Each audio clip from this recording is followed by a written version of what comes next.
You just launched your product and you've gotten lots and lots of qualified leads, but you're just unable to convert any of those qualified leads into paying customers. When you perform a win-loss analysis, you discover that the price you want to charge is way higher than the market is willing to pay. So what do you do now?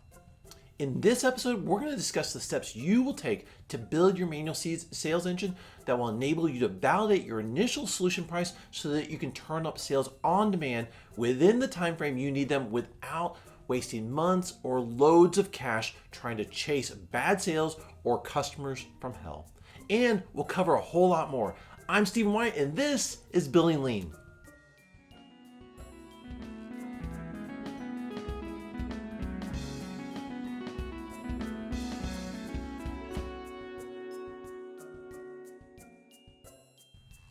Hey there, awesome founders. Welcome back once again to Building Lean, our series of workshops that cover the steps and activities your startup must take to build key business functions to sustainably generate revenues.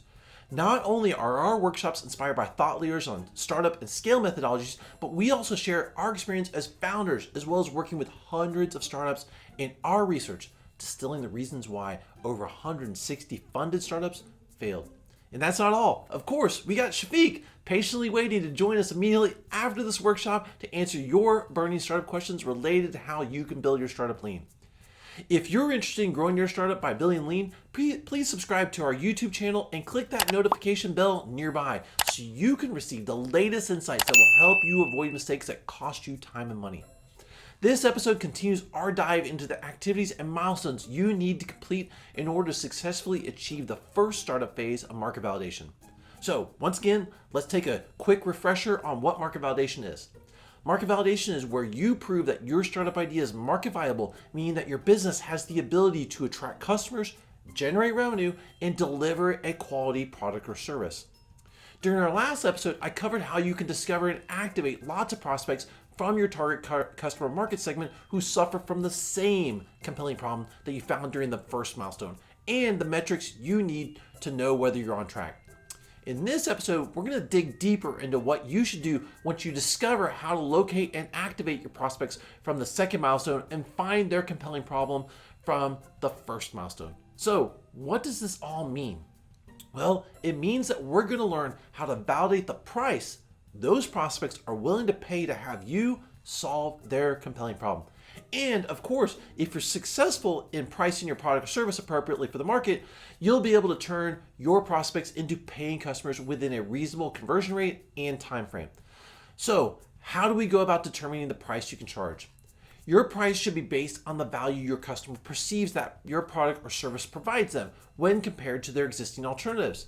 This is different than the price for your solution based on time and materials alone, because your customers frankly don't really care about your costs to produce their solution, the solution you're going to provide them.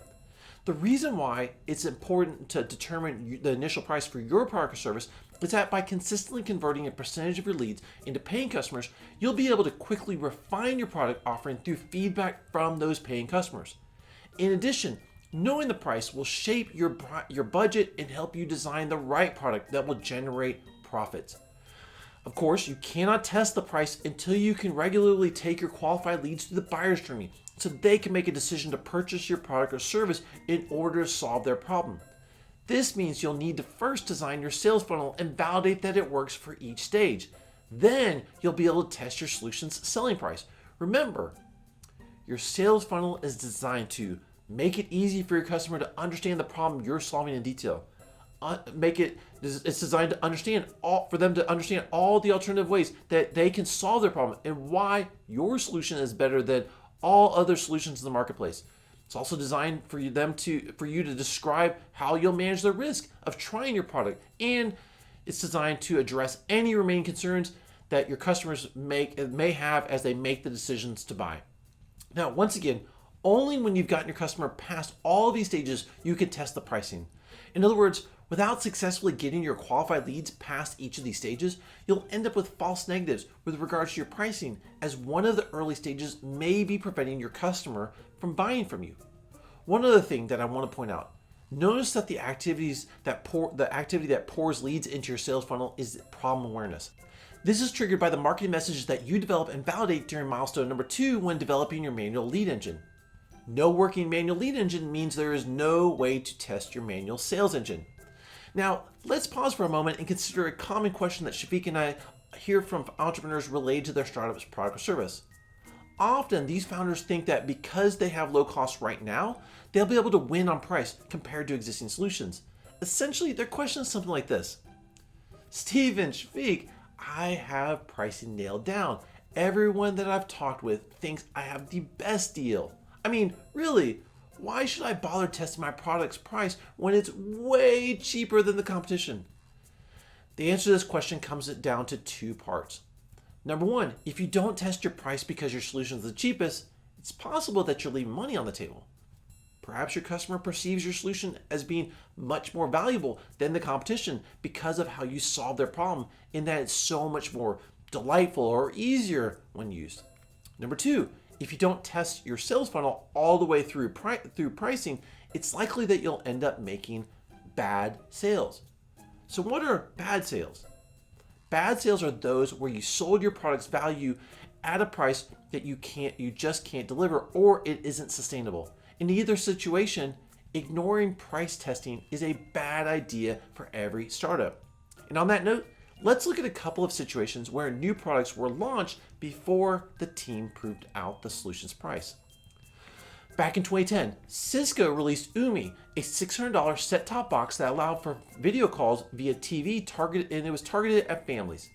Yet, in addition to the device cost, Cisco charged a $25 monthly fee. Now keep in mind, Umi only worked with other Umi video systems, so you need someone else to purchase their own device and pay the subscription charge as well. Not sure if Graham was interested in signing up for that commitment when she could just use Skype or FaceTime on her phone or iPad instead. So, why did Cisco release this solution to the consumer marketplace? Cisco had a successful commercial B2B video offering for teams using conference rooms, and it decided to bring out a version of that product to the consumer space without consideration of market pricing. Now, Cisco's a big company, so that seems reasonable, right? But so what's wrong with that strategy? Here's the deal. Price rarely crosses over from one market segment to the next. Had Cisco looked at the existing alternatives for the family's use case, they would have realized that Umi's price when compared to existing alternatives was simply way too steep. Umi's value proposition never addressed why someone would pay $300 per year when comparable services cost $0 to use instead. That didn't even count for the $600 set-top box to begin with. Now, another example of pricing hubris in which customers quickly rejected a new product's pricing is with Sony's eVilla. Launched back in 2001, just as home computers were taking off due to widespread home-based internet access, Sony came out with the eVilla internet appliance, which is, just like it sounds, a device made solely to connect to the internet. Now, not only was this device uninspired, but the device cost $499 along with a $21.95 monthly subscription price for internet access. By the way, that is in addition to your existing internet cost for dial-up or however you connected to the internet back in 2001. Nonetheless, Sony quickly recognized its error, although not until after launch, as the company refunded the monthly subscription fees back to consumers. At least they caught the mistake, but not great. So what went wrong here? Well, at the time, Sony was the leading consumer electronics company with its own line of top-end computers and laptops. Given this connection, Sony targeted families who now needed new computers as more members of the family were accessing the internet and experiencing simultaneous usage by mom and dad and the kids. Remember, this is back in 2001, before the iPhone, the iPad, and ubiquitous nature of devices today. The mistake Sony made was not recognizing that families were looking to make sure they invested in technology that easily integrated into their existing infrastructure, which included their existing applications they use for work, school, and home. Why would a family buy a machine that didn't play well with other devices that they already owned? When it comes to determining the price for your product or service, you need to have a plan in place to measure whether you're on track with hitting your goal. As I previously mentioned in our past 2 episodes, we use a technique called OKR, which stands for Objective and Key Results. And it's a framework for setting and measuring goals as well as the results of the activities to achieve them. For this third milestone of determining your solution price, we've designed a 14-day OKR that keeps you focused on completing the activities necessary to finish this milestone within 2 weeks. The key results correspond directly with your progress on the underlying work plan. So let's review what your execution cycle should be. Since we've already done all the hard work by building a project guide, I'll use this as a reference point for this entire episode. Now, the key aspect is, as you begin to each activity, is that you need to plan your work so that it's completed in manageable and bite-sized chunks. What this does is this prevents the feeling of being overwhelmed in the work ahead or discouraged when you encounter a small setback, which happens to everyone. Now, once you've made your activity plan, then using the framework, tools, and process guides that I'm about to cover, you'll work on each activity in an orderly manner, which will keep you focused and on target. After completing all the activities for a given milestone, you need to schedule a time to review your results with an advisor. Your advisor can help you with a fresh pair of eyes to quickly determine if you have determined the price for your solution correctly. In this last step of your execution cycle, you need to decide whether your idea suffers from a fatal flaw related to your price assumption. You need to do the assessment there. Now, if you have advisors who are well-versed in lean methodologies, then you should be able to perform this analysis with them. They should be able to help you with that. Now, if you don't have those advisors, you can contact myself or Shafiq for help with this, and we can help you out. Okay, now that you understand how to proceed using a project guide, let's quickly look at the detailed activities for market validation's third milestone, price determine. As I mentioned earlier, the process of determining your initial price includes validating that your sales funnel design will address the key questions your customers need answered before buying your product or service. This is the basis for your initial sales engine. To successfully achieve the price determine milestone, you need to complete the following 5 activities. So let's dive in and look at each of those activities in detail. While you're not ready to actually build your product or service, you can develop a prototype of your solution based on your solution's hypothesis. A prototype during this phase can comprise of mock-ups, a manual process, or a mashup of third-party tools. For example, Tesla's prototype of its Roadster comprised using an electric motor in the body of an existing production car made by Lotus. The goal of their prototype was to prove that there was a market for a high-performance, all-electric sports car and that they could deliver it. So put another way, there was no need to prove that Tesla could build a car, which allowed them to take someone else's car and focus on converting it to electric. Since you're still proving that you can sell your product or service based on how it's described, you don't want to waste your time and money building inventory of a solution that will likely change once you receive real customer feedback, as opposed to your team's brainstorming or mentor feedback. So let's take a moment to look at another example with the mock-up prototype of Dropbox. This video was made by Dropbox's founder, Drew Houston, to demonstrate his solution's cloud-based storage syncing capability. None of that functionality actually existed or even worked when Dropbox was attempting to determine the market viability of its solution. However, this simple video gave early customers a sense of how the solution concept would work and resulted in a wait list of early customer conversions. Now that you've proven that you can generate qualified leads, you'll need to design how to convert those qualified leads into paying customers. By following the buyer's journey, you'll design your sales funnel to answer questions that your customers will ask themselves before purchasing your product or service. So let's look at those questions. Those questions are, do I have this problem? Why do I have this problem and how can I solve it? What are other ways that I can solve this problem? What is my risk of something going wrong with this product or service? Is this product or service right for me? Once you complete your initial sales funnel design, you'll manually test its effectiveness by contacting the qualified leads that previously provided their email address and phone number. You'll manually attempt to sell them using your newly developed sales brochure or presentation, along with an appropriate method for getting a signed order. Keep in mind, the signed order is an indication of purchase intent rather than a binding legal contract or receipt of payment.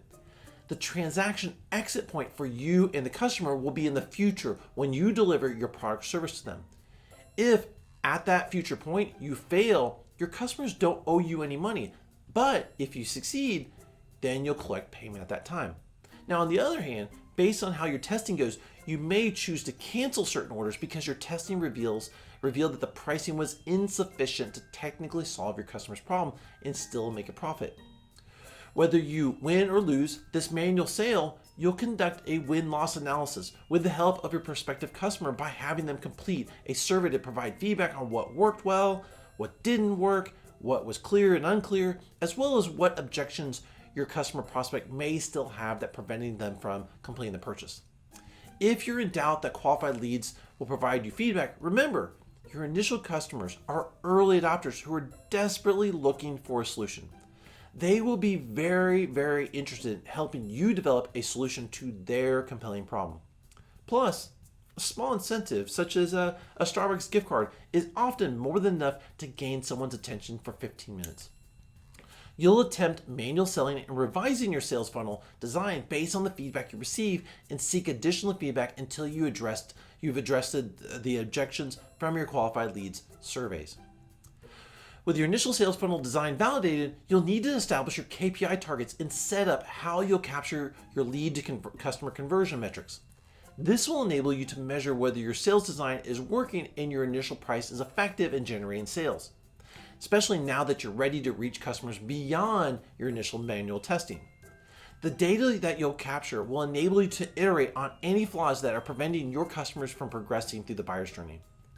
Now you're ready to run your sales experiments to pre-sell your product or service to your qualified leads and finally determine the initial price you can charge. Please realize you should focus on your initial price rather than price optimization or tiered pricing at this point, as those strategies will be addressed during the repeatable sales and delivery phase of your startup's development. It's that second startup phase. Once you have 5 sales conversions for a B2C startup or 2 sales conversions for a B2B startup, you'll know that your initial sales funnel is working. Also, as you run your sales experiments, you need to keep track of the key metrics for your sales conversions so you can understand the cost of selling each unit of your product or service. Before moving on to the next milestone, you'll analyze the results from these activities by answering the following questions. Have you generated 5 pre-orders for a B2C startup or 2 pre-orders for a B2B startup to achieve your initial sales goal? Is your conversion cost per qualified lead less than 25% of your solution's selling price? If you've answered yes to each of these 2 questions, then you'll proceed to the next milestone, milestone number 4, which is the 10x value identified milestone. Now, to achieve this milestone, the price determined milestone, it'll take approximately 2 weeks. If you're unable to achieve either the third milestone success criteria, you need to identify the cause and corrective action to overcome a potential fatal flaw related to your sales funnel. This fatal flaw associated with milestone number 3 occurs when your customers reject your product price. The first test condition to perform is by determining whether your solution unit selling price is less than your hypothesized unit cost, and you'll know this by the average price you sold your solution for. Once again, you do need to be mindful of a sample size that comprises limited data points for your solution unit price, which means that the precision of this analysis may only have an 80% confidence rate. However, if the only way you can generate sales is at substantially lowering your price point, then you must pay attention to what the market is telling you, as you risk your solution cost being higher than the market price as you build an unprofitable business. The corrective action you could take if you encounter the circumstance can be one of 3 choices. Number 1, you need to update your manual lead engine to financially qualify your leads to ensure you're selling to people who have the means to purchase your solution without heavy discounting. Number 2, you can review the quality of your value proposition to ensure that it's clearly correlated to your target price. It's plausible that you're deficient in your solution's key value because you're unclear about a core benefit your solution delivers. And number 3, you may need to rework your solution to streamline extraneous components, remove unnecessary features, or alter your material inputs. The second test condition is to simply find out whether you've been able to achieve the minimum of 5 pre-orders for a B2C startup or 2 pre-orders for a B2B startup within a short time frame that is appropriate for your product or service, such as 30 days. If this hasn't occurred, you'll experience this third fatal flaw due to your solution's value proposition not being easily explained by you or understood by your customer. Either way, you have a corrective action that you must take where you'll need to simplify your hypothesized solution based on a single value proposition. Entrepreneurs have a tendency to think that everyone can be their customer, which is often described as boiling the ocean. Well, the same is true when it comes to your value proposition. When you try to write a small novel describing how wonderful your product or service is and the craftsmanship used to develop it, when in fact your customer just wants to know that you'll solve their primary compelling problem. Remember the early example of Cisco Zoomy? In that instance, Cisco encountered the fatal flaw due to their solution cost being higher than the market price without providing any additional value.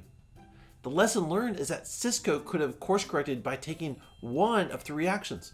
Number one, Cisco could have scaled down its solution to better meet market pricing. Number two, Cisco could have revised its value proposition to justify the premium pricing. Or number three, Cisco could have developed an innovative approach to translate its existing back-end technology into a lighter, hardware-based service that could have competed with existing alternatives. Now, in Sony's case, with its eVilla product, it experienced the fatal flaw in that solution value proposition was not easily explained or really understood. The lesson learned for them is that when delivering new value into an existing market, you must meet the table stakes of that market with your solution, and then provide the extras that no one else is providing. In Sony's case, the eVilla's value proposition could not be explained because it didn't actually exist, and that Sony's solution turned out to be way worse than what the customer could get on its own. For you just starting out, be sure that you match existing value before adding new value into the established markets you're targeting. And you need to stay focused on clearly explaining your product or service's value relative to solving your customer's compelling problem. And often, the best way to take this corrective action is to remember KISS. As in, keep it simple, stupid. Okay, during our next workshop, we're going to validate the fourth market validation milestone, where you'll identify whether your product or service can deliver a 10x value to your customer when compared to how existing alternatives work. We'll also identify the activities you need to perform and the tools you'll use so you can efficiently complete this milestone. Now, before we jump over to Shafiq to answer your questions, if you're looking to change how you grow your startup by building lean and you find these workshops helpful, please subscribe to this YouTube channel and click the notification button, as well as give us a like or drop a positive comment. Also, if you know of other founders or product managers who could benefit from our workshops, please share this video with them so they too can build their startups lean and avoid mistakes that cost time and money.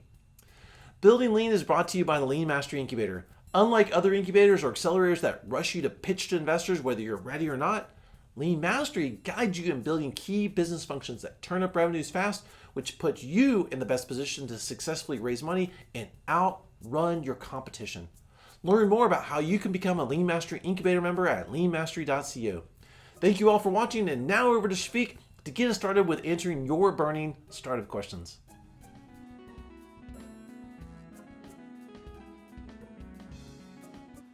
Hi everyone, Shafiq here. Welcome to another edition of Founders Forum, where we answer questions submitted by founders and innovators like yourself. But before we do, I want to remind you to subscribe somewhere right here to our YouTube channel, as well as click the notification bell so you can gain immediate access to the latest episodes of our acclaimed show, where we help founders by answering critical questions related to systematically building your startup.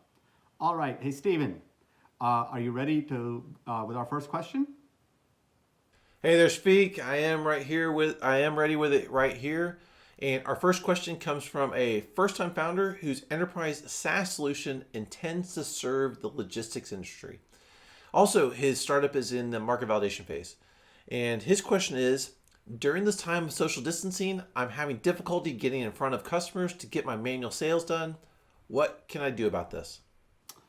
Okay, so I think the key thing you said was that this founder is still in market validation phase, which means that he hasn't gotten his first 5 sales or pre-orders, and he's still trying to figure out, if he's solving a compelling problem, trying to find a channel, get the price right, and be able to deliver the 10x value. So that's what market validation is.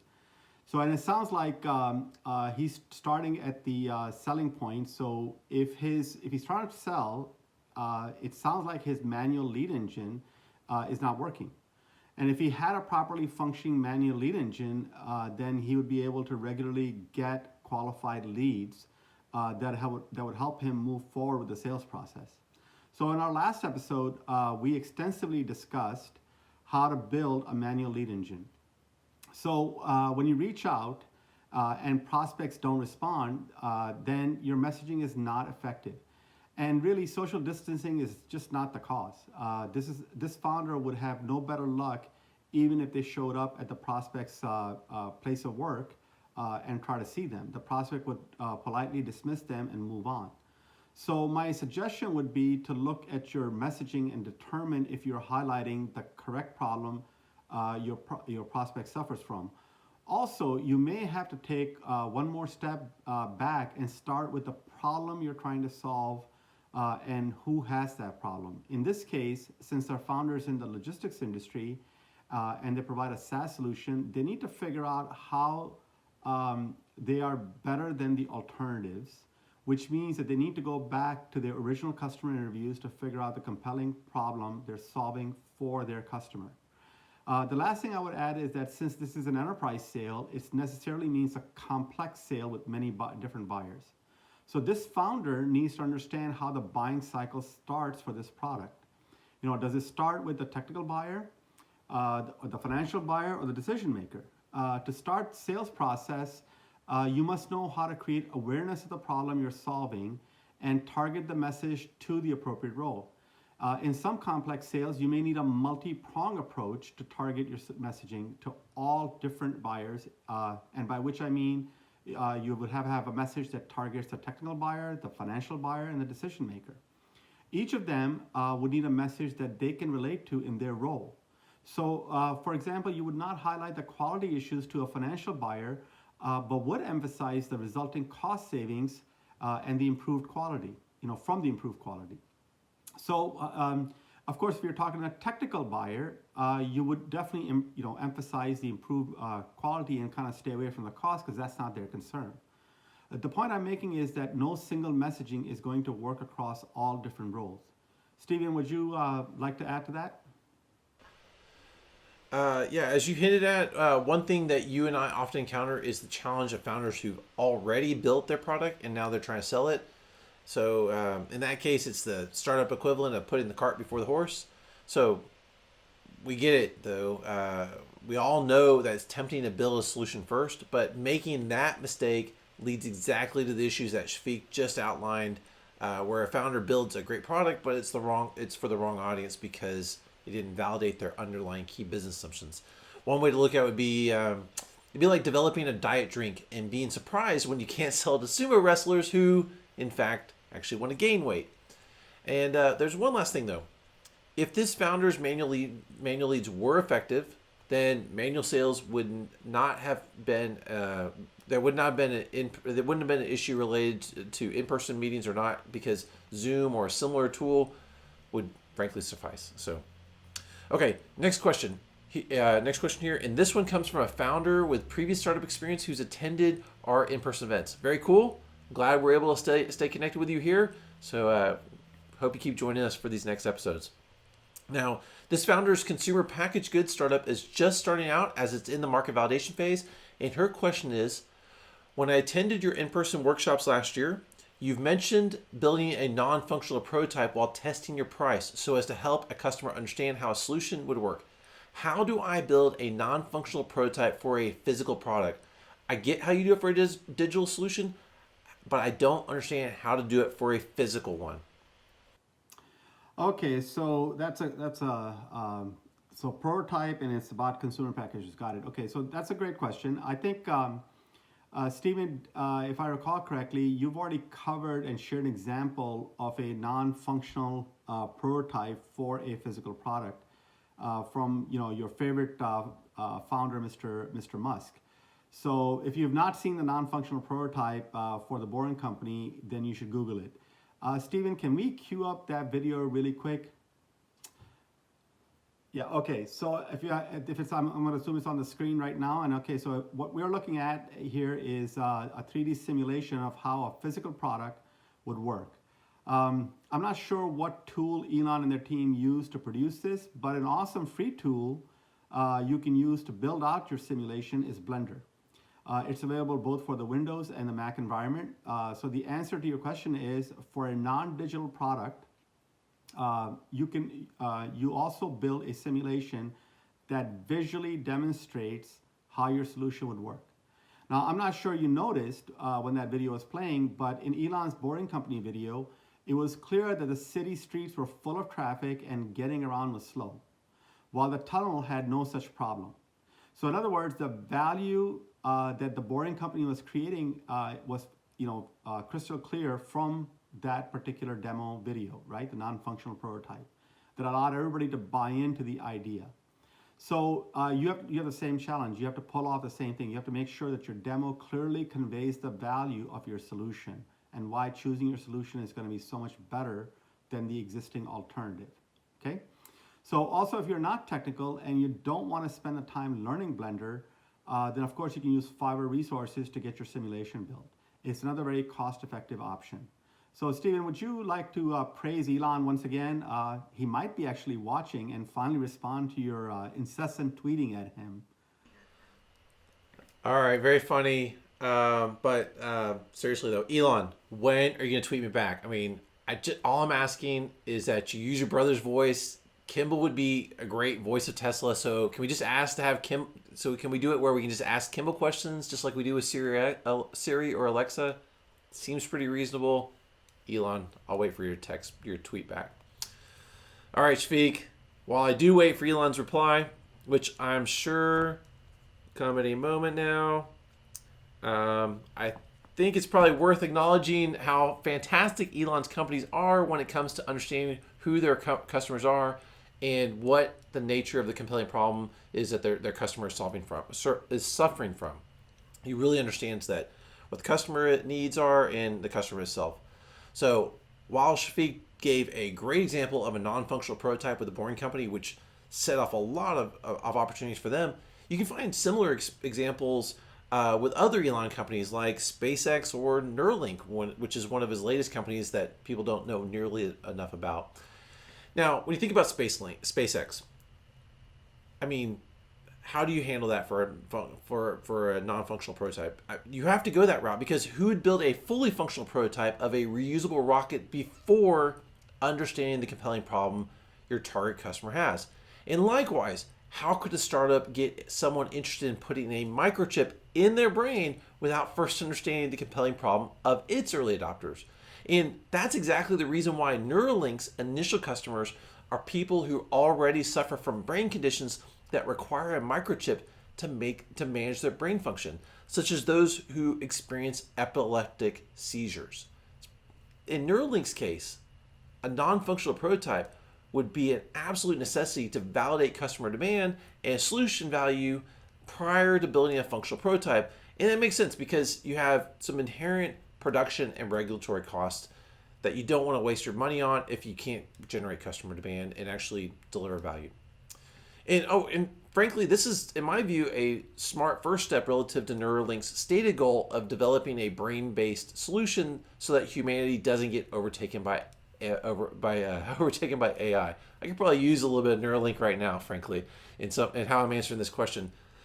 Okay, I'm probably waiting for Elon's tweet here, which hasn't come in yet, Shafiq, so we probably should move on to our next question. And this one comes from a first-time founder who had been previously a part. What's that? I think you got your share of praise in now, so let's move on. Okay. I don't know. I feel pretty confident that I could praise Elon a little bit more. Okay, while we wait for his tweet, still hasn't come yet, let's move on to that last question. This one, like I said, is coming from a first-time founder who had previously been a product manager for a major online marketplace. Also, her startup is in the second startup phase of repeatable sales and delivery, and her question is, As I'm past market validation, I hired a sales manager with extensive B2B sales experience to convert my manual sales engine into a self-serve model. Unfortunately, after 6 months, we have not made any measurable progress. What should I look for in my next sales manager? By the way, if you happen to work for this founder, you may want to brush up on your LinkedIn profile. What say you, Shafiq, for this founder's question? Yeah, so in one of these questions, you always wonder if the person's already gone yet or not. So, well, all kidding aside, this is a common problem we see with startups. Hiring a sales manager and expecting them to perform the work of product managers is the problem. Sales managers with experience selling face to face are of little use in building a self serve sales engine. Sales managers are good at building out a team to sell using a face to face model, but they still rely on product management to give them the selling aids they need to sell. So what do I mean by selling aids? Well, they include non-functional demos like we just talked about, or even a functional demo depending on how far along you are, as well as brochures, product pricing structure, contract terms, and the like, all worked out ahead of time. Because without those aids, they'll flounder and make it up, which means you'll either end up with no sales or bad sales, and neither is a good prospect. So hire people with digital sales experience and some project management experience, or product management experience, not project management. So you need someone who understands the self-serve model of doing business and isn't tied to the face-to-face world.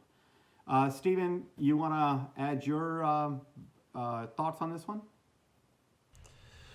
Yeah, I think the main thing that comes to my mind is this is a hiring mismatch for the founder. While founders get accustomed to wearing multiple hats and shifting from one job to the next, in this case, I think the founder may be looking for two different skill sets. She likely is looking for someone to help her build the sales materials that you already referenced, and then a separate person to lead the sales process. And frankly, even in the second startup phase, one of the founders should be in the role as a lead product manager.